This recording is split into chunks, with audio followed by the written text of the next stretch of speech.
नमस्कार, मैं हूं पुण्य प्रसून वाजपेयी। खबरदार में बात आज देश को खबरदार करते हुए उस आतंकवाद के मद्देनजर जिसको लेकर अब भारत ने फैसला किया है कि अब वो संयुक्त राष्ट्र का दरवाजा खटखटाएगा। संयुक्त राष्ट्र का दरवाजा खटखटाएगा इसलिए क्योंकि पाकिस्तान ने इनकार किया कि दरअसल नवेद उसका नागरिक नहीं है। तो ऐसे में भारत ने तय किया कि अब संयुक्त राष्ट्र में इस पूरे मामले को लेकर जाएगा और यह बड़ा महत्वपूर्ण है। इससे पहले कसाब के मसले को भी जिक्र किया गया था अंतर्राष्ट्रीय मंच पर भारत के जरिए कि फिदायीन हमले जिस तरीके से पाकिस्तान की जमीन से भारत में होते हैं और पाकिस्तान जिस तरीके से आतंकवाद को आश्रय दे रहा है, उसके बाद अब भारत ने उसके बाद डोजियर दिया, सबूत दिया और अब जिंदा आतंकवादी उसके पास है और शिनाख्त से इनकार कर रहा है अगर पाकिस्तान, तो इस मसले को अब संयुक्त राष्ट्र में उठाना जरूरी है क्योंकि पूछताछ का जो भी ब्यौरा निकलेगा उसके बाद उसे संयुक्त राष्ट्र में रखा जाएगा और अंतर्राष्ट्रीय मंच के जरिए पाकिस्तान को घेरने की कोशिश भारत जरूर करेगा। और ये ऐसे संकेत है जिसके बाद बहुत साफ लग रहा है कि पाकिस्तान ने जिस तरीके से इस बात का हवाला दिया था कि नवेद उसका नागरिक नहीं है, उसके बाद उसके बाप से जब एक अंग्रेजी अखबार ने बातचीत की और उस बातचीत में ये निकल कर आया कि उसके पिता खुद कह रहे हैं कि हाँ, नवेद मेरा बेटा और मैं उनका भागा बाप, उसने कई सवाल खड़े किए हैं। गृह राज्य मंत्री किरण रिजिजू का क्या कहना है, ये सुनिए। We have evidence which is alive and this will give us so much of strength even to the level of going to the international forum like United Nations, where India's case will be very strongly portrayed and Pakistan, who has been indulging in this kind of act of terror against India's interests, will be totally exposed. So I think this is a good catch and this will do in fighting our terror in a great way.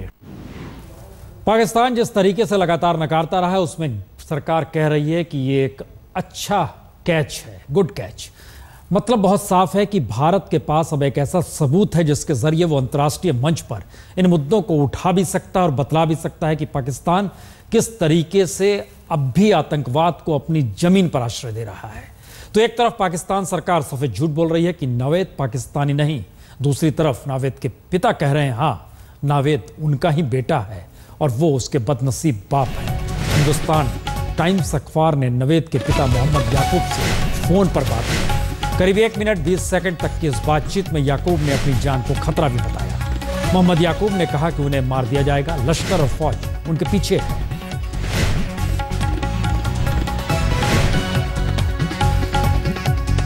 ये सारी स्थिति बतलाती है कि लश्कर-ए-तौयबा के रूप में आतंकी संगठन के तौर पर एक आतंक का पर्याय बन चुका है और जो बच्चे जिन घरों से निकलकर शामिल होते हैं उनके सामने कितनी मुश्किलात आती है। और दूसरी स्थिति है कि पाकिस्तान लगातार अगर इसको नकारता है तो फिर लश्कर जिस तरह सक्रिय है, क्या वो वहां की सरकार पर भी हावी है, ये सारे सवाल हैं। आतंकी नवेद खुद 20 बार कह चुका कि वो पाकिस्तान के फैसलाबाद से आया है। खुद उसके पिता मोहम्मद याकूब ने नवेद को बेटा बताते हुए कहा कि अपने आप को अभागा भी बताया। और आज तक रिपोर्टर ने फैसलाबाद जाकर उस इलाके की पहचान ली जहां नवेद रहता था, लेकिन पाकिस्तान सरकार की बेशर्मी देखिए कि नवेद को हम वतन मानने से साफ इनकार कर दिया। मैं इस वक्त फैसलाबाद के गुलाम मोहम्मदाबाद इलाके में मौजूद हूँ। ये वही इलाका है जिसके बारे में दहशतगर्द मोहम्मद नवीद ने कहा कि उसका ताल्लुक़ है यहाँ से, उसकी फैमिली यहाँ पे है, उसके वालिदैन यहाँ पे हैं, उसके 2 भाई यहाँ पे हैं, जो एक प्रोफेसर है और एक किसी मार्केट में अपना बिज़नेस चलाते हैं। इस इलाके में आने के बाद पता चला, यहाँ के लोगों से बात करने के बाद पता चला कि ये इलाका कोई छोटा इलाका नहीं है, ये बहुत ही बड़ा, बहुत ही ज़्यादा पॉपुलेटेड इलाका है। बदकिस्मती है कि आप उस मुल्क के पड़ोसी बनकर रहने को मजबूर हैं जो बेलगाम सत्ता के कई केंद्रों में बटा हुआ एक नंबर का झूठा और बेशर्म है।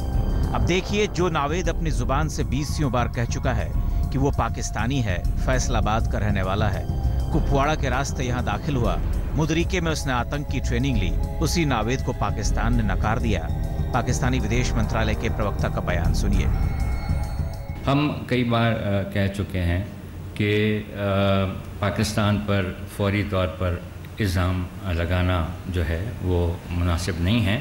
जब भी कोई चीज़ जो है उसका इल्ज़ाम पाकिस्तान पे लगाया जाएगा, उसके साथ जो है कॉन्क्रीट एविडेंस भी दी जाएगी और सबूत भी दिए जाएंगे। लेकिन पाकिस्तान के इनकार से नावेद का मुल्क कोई और नहीं हो जाता। आज तक नावेद के ठिकाने तक जा पहुंचा है। ये फैसलाबाद के गुलाम मोहम्मद आबाद का वो इलाका है जहां नावेद का घर है। उस यूनिवर्सिटी की तस्वीरें हैं जहां उसका भाई लेक्चरर है। ये वो बाजार है जहां नावेद का एक भाई बिजनेस चलाता है। इस विसिनिटी के अंदर कम से कम 20 से 25 के करीब मदरसे ऐसे मौजूद हैं जो जमातुल दावा के चलाए जाते हैं। उन्हीं की तरफ से गवर्न और ओन किए जाते हैं, उन्हीं की तरफ से उनकी फंडिंग भी होती है। इस इलाके में जमातुल दावा ऑपरेट करती है, उसके मदरसों के अंदर उनके लोग मौजूद होते हैं। इतने सबूतों के बावजूद उन्हें नावेद के पाकिस्तानी होने का ठोस सबूत चाहिए। इस बेशर्म झूठ और इनकार में सिर्फ पाकिस्तान का विदेश मंत्रालय ही नहीं बल्कि वहां का national database and registration authority भी शामिल है। उनके मुताबिक NADRA में नावेद का रिकॉर्ड नहीं मिलता। यहाँ गृह मंत्री सदन में बयान दे चुके हैं कि नावेद पाकिस्तानी है। जब हम खुद पाकिस्तान के फैसलाबाद में खड़े होकर डंके की चोट पर कह रहे हैं कि यही वो इलाका, यही वो बाजार, यही वो सड़कें, यही वो लोग हैं जो नावेद के पाकिस्तानी होने के सबूत देते हैं, तो पाकिस्तान कहता है कि आतंकी पाकिस्तानी नहीं। तो हम यही कह सकते हैं कि भैंस के आगे बीन बजाओ, भैंस खड़ी पकड़ाए। फैसलाबाद से हम जमीर के साथ आज तक ब्यूरो।